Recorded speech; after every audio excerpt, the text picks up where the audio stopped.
Hello guys, I'm going to show you some primitives in Java. Primitives are the basic data you can use in a programming language. So in this case I'm going to show you a few. Um, these first four are um, primitive data variables that can store um, only whole numbers. Whole numbers are any number like 1, 2, 3, 10, 100 without a decimal point. Okay. We have for type. We have a byte which is store 8-bit. So from 128, sorry, this is minus 28 to 127.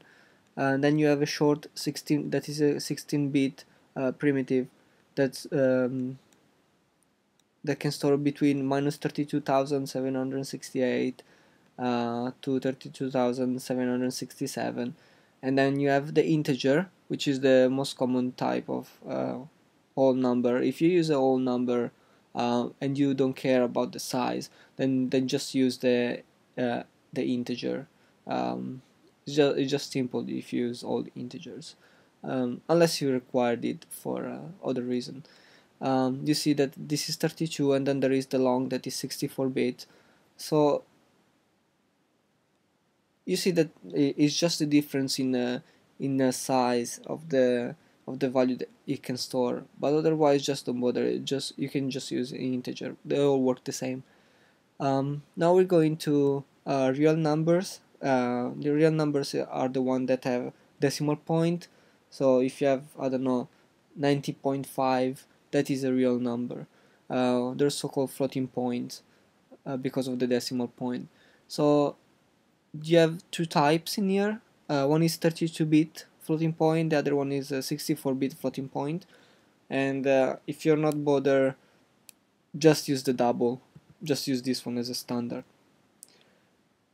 Char contains a 16-bit Unicode character. So any letter from the keyboard that is in the Unicode standards also includes symbols and numbers. And then Boolean, you have either a true or a false value. So this one probably is, this actually is the primitive that has the least space. You have only 2 bits difference.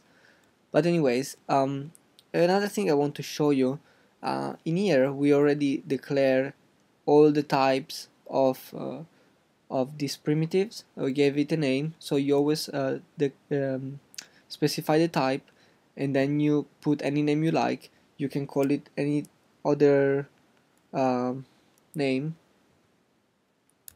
small number for example, that will work. Okay, the only thing that you have to be sure about, you cannot call it you cannot use a name that is already used in the Java language. For example, byte is used to specify the byte type for a variable, so you cannot call it byte. This won't work. And if you try as well,